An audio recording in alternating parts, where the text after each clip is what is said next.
invitation, and especially to be here speaking after the Humanities Fund, because that's who we are. You know, back when the mines were first getting organized in Northern Ontario, miners in Northern Ontario, when they were working 12 hours a day and getting paid $3 a day and getting fired for union membership, were raising money and sending it to miners in Mexico. That's 100 years ago. That's who we are, that sense of solidarity. And history doesn't tell us our own history.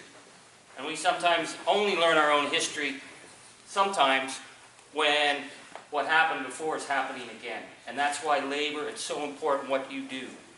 We have to learn how to organize from how organizing was done. And you know, I can tell you the story. My grandfather, Charlie Angus, came to Canada as an immigrant because he wasn't going to die in a rich man's war. That's what my granny said anyways. And he went to the Hollinger mine. And the first question they asked him, are you Catholic or are you Protestant? Because Catholics worked underground. And depending on what immigrant class you had, depended on how bad your job was. That's why you go to the Timmins graveyard and all the Croatian men are dead by the age of 41 from silicosis. So Charlie, to get a job in Scotland, they didn't hire Catholics, so he had to have an orangeman's thing, he had to have the Mason's ring.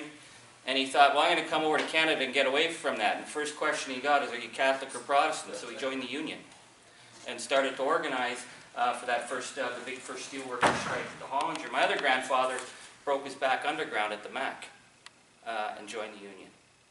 But you know, my grandfather died, Charlie died at the Hollinger mine in April '62. And being Scottish, we just recycle names, so I was the next one born, so I became Charlie. And apparently I picked up his politics too. But my granny used to come down, she lived upstairs, and she'd come down every month on check day when the old age pension came in. And she'd wave that check around and she'd say, the NDP got this for us. And I remember saying to her, oh, Nanny, you're crazy, they always had pensions. She said, you don't have an idea of what we fought to get this. And I found out later, my grandfather died, he was 68. You worked till you died at the mine because they didn't have pensions. And so within my time of being a kid to today, we built what was the middle class. And nobody gave it to us. We built it through strikes. We built it through changes in the regulatory codes. We built it step by step, pushing back. And so then I'm at Tim Hortons recently, and I meet a guy, he's 69 years old. He tells me he's going back to work underground on the drills. Because his pension was robbed from him, and he can't pay his wife's medical care. So in the space of my lifetime, I've seen what we built and how it's been eroded. And how it's been eroded is not just one fell swoop. They nickel and dimed us, policy change after policy changes, the changes to the labor codes, the changes to the EI system, the changes to taxes that shifted the wealth and weight of our nation to billionaires who are all hiding it in KPMG tax frauds. Now, if one of your kids gets behind and taxes come after them, government will throw the whole weight of the world on them. But these international corporations, they got that money and they defrauded the Canadian people. And what happened? Harper blocked the investigation. Trudeau not only blocked the investigation, he took one of the KPMG buddies and put him on the Liberal Party finances. They know who they represent. It's time, as New Democrats and as Labour, we stepped up at this time in our history because we're needed. Because as you said earlier, more and more people are not unionized. More and more people aren't getting benefits. And all the costs that used to be shared out through corporate profits, through the investments in the local ball teams and the dental care that all the kids got at Elliott Lake, at Stanley Mine, and that, they're not paying any of that anymore. And all the pension benefits that they paid out, they're not paying that out anymore. They're paying it out to their investors. So I say it's just time we recalibrated things a little bit. We said we're going to put some fairness back into this system, especially for what we have now, which is the new working class. And this term, I think, is really important to get your head around. The new working class is no longer just blue collar.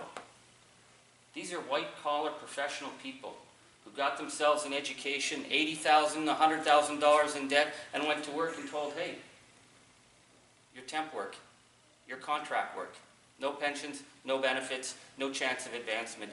And it's this endless hamster wheel that is grinding what was once the middle class into the ground. And Bill Morneau, our finance minister, check that guy out. He is like the privatized pension king. And what's his job now? Bill C-27, overhauling pensions. There's nothing accidental about this. And Bill Morneau says that, this precarious work, it's the new normal. Suck it up. It's not normal. It's the result of years of deliberate policies that have shifted all the wealth in one direction. And our present Prime Minister, Justin Trudeau, he's kind of like a young Ronald Reagan. Ronald Reagan smiled all the time. Ronald Reagan said it was morning in America. And Ronald Reagan believed that if you looked after those at the top of the food chain, the rest of us, well, we'd just get by. And it's the same policies. Like I'm reading the news today, and they made two economic announcements. One, they're going to transfer a high-tech security industry Canadian company to China. They're going to let them buy it. And there's all kinds of red flags coming up about this sale because high-tech security, are we going to give it to the Chinese government? No review? I guess they stopped reviews after the Valley takeover, eh? So they figured they don't need to review a high-tech industry being sold to China.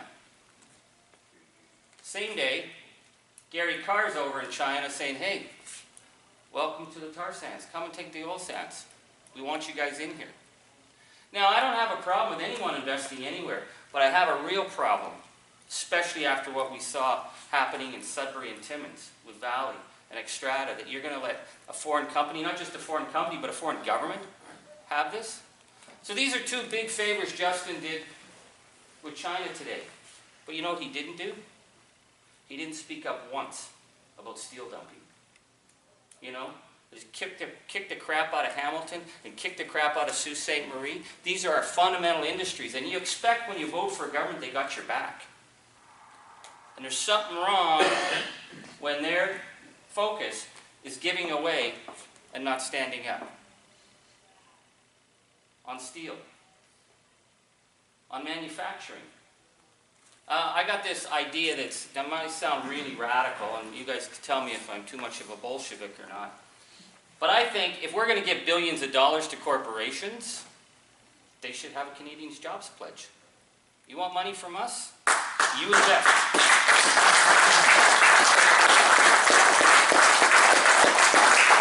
Like, why are we the international doormat? And I'll give you the example. I went down to meet the workers at CAMI in Ingersoll.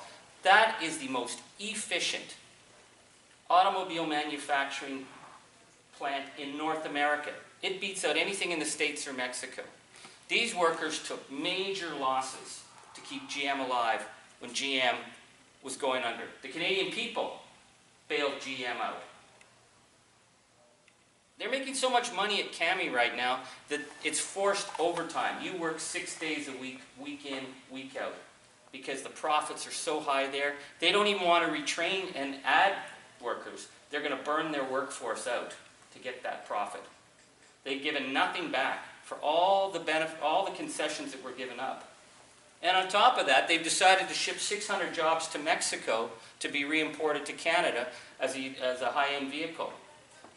And the reason they're going to do that is because they know that nobody in Ottawa or Queen's Park is going to stand up and say, wait a minute, we bailed you guys out. Now, I don't have a problem bailing out a company if we're going to get a benefit. But the idea that we bail out a company, they burn through their workforce when they're the most efficient plant in North America, and then they ship the jobs to Mexico, I got a problem with that. Because what it tells us, and this is what you know in your workplace, is it doesn't matter how hard you work anymore. It doesn't matter how many concessions you give up. It doesn't matter how many efficiencies you try to find them. It's never enough. Because what they want on the upper end, that upper 1%, that profit margin that they want, they're going to get it whatever way they can. And you need a government that's got your back. And I say as New Democrats, we've learned in the past from good New Democrat governments, and we've also learned from our mistakes. And one of our mistakes is going there and thinking they're all going to like us, and if we're just quiet, and we try and work things out, they're going to be coming at us from day one. So what I suggest is we look at all those regulatory changes, all the things that we can slap down on day one and say, we're here and these are the changes. The Competition Act, for example. You know, in the Competition Act, they incentivize companies, if they do a merger, to lay people off. You get points for laying people off. It's the only jurisdiction in the world where when you lay people off, it actually helps your case for government to approve the Competition Act. So you got to think, now was some bureaucrat thinking this would be a good idea, or did some lobbyist tell some politician who told the bureaucrat to change that? Well, we'll just change that back. You want to merge, say, Strata and Valley? Then you're going to show us what benefits you're going to put back into the community. That's a simple thing. You don't pass that test, well, too bad, so sad. It's time that you've got a government that had your back. And that's why I'm running for leader. We have a lot of things that can get fixed in this country, but it's going to take political will, and sitting and hoping isn't there. And I'll tell you, as a New Democrat, I'm tired of being told that we're the conscience of the country. Big deal. I would expect anyone from any political party has a conscience. What I don't want to be is sitting in the back rows of the House of Commons saying to government, we told you so, or don't do that, you'll be sorry. What I want is to elect enough of us so that we can go in and we can actually start to reshift things. Because as I said, nobody gave our grandparents' generation anything. They fought for it. Your union fought for it, and you're fighting for it now. But think of all the people who don't have unions. All the people who are being screwed over. And they're looking to us at this time. And it's time we stepped up. So I'm asking for your support. This is a real straightforward thing in the New Democratic Party. One member, one vote. You just got to sign up. Charlie Angus got your back. And we were going to deliver on this stuff. We're not kidding around. And I think we have a real opportunity. And I can tell you that because I grew up here. And I learned from people like Mo Shepherd. Man, that guy was a tough son of a bitch. You know? I learned from Gilles Bisson. I learned from how the organizing they did here in the mines to fight the immigrant mining widows and get compensation when nobody would get them compensation. I see it with the work that the steelworkers are doing in Kirkland Lake to get Macassa and Matachewan unionized again, because it's about safety. People should know when they're going into work, they're coming home safe and sound. Having a young 21-year-old girl, young woman killed on an underground haulage train with a student driving that train, like what's going on? This is happening in unionized workplaces. Lots of work is happening in non-unionized places. So I'm asking for your support. I think we got a real historic opportunity, and we can't sit back and let the neocon liberals and con liberals continue to what they've been doing year after year, election in, election out. We've got to start saying, here's the line, and we're going to now start to push back. Invest in our jobs, invest in our communities, and make sure that your kids are going to have it better than what they've got now, that they're going to get the education. Thank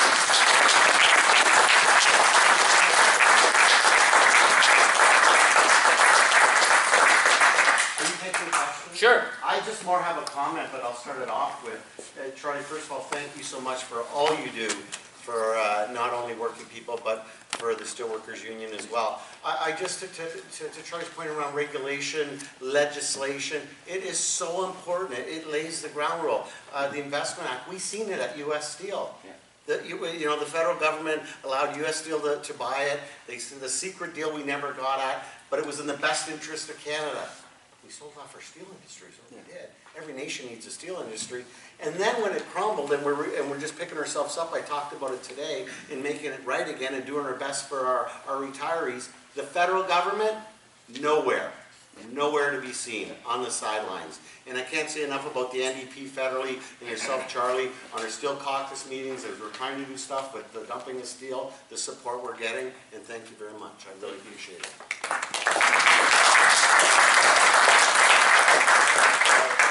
We talked about the Westray bill, and recently we attended the day morning, and I spoke to you about our dear mayor who didn't support the bill but yet spoke on it. Is there anything we could do to change our community's thoughts on that?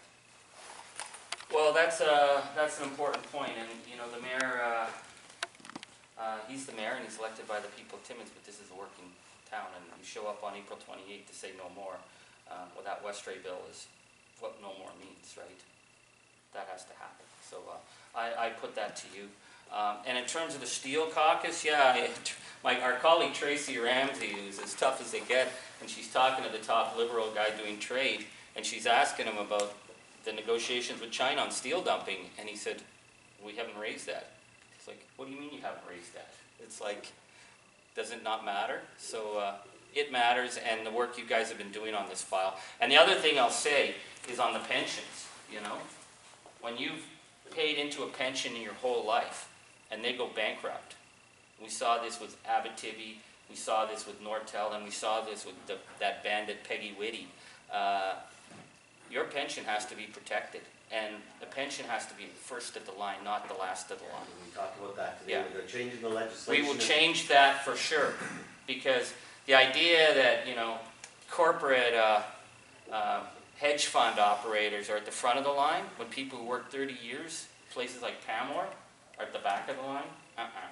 Those days are over. And I'm just shouting out a turn here, but when I talked about, when we get through this, starting a campaign to change the CCAA legislation, to Charlie's point, and I know we'll have his support and the NDP support, it has to be done. Our vested rights have got to be deemed trust ahead of the hedge funds, as Charlie's. Thank you, Charlie, for those words. Thank you. Thanks. Thanks. Just before you head out, Charlie, we're going to take a group picture with you. I'd like to make a motion to the council that, you know, he's got our back, we got to have his back. So I put a motion forward that this council endorses Charlie for leadership, and after that, Prime Minister of Canada. Seconder is Whipper Lawson. All in favor? Opposed, if any? That's unanimous.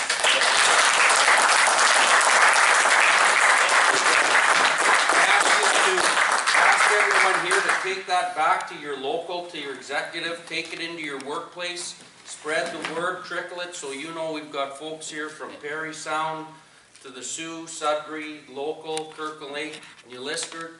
Get it into the workplace, get people to get their membership cards signed so that they can vote. The only way Charlie can get in is if we have the votes and make the change, and after that, real change can and will happen.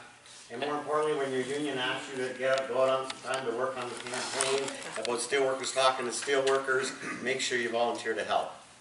Because of legislation, it's only steelworkers talking to steelworkers back. And then, so what we started are called local team captains. If you want to be a local team captain, you get, all you got to do is sign up 10 members.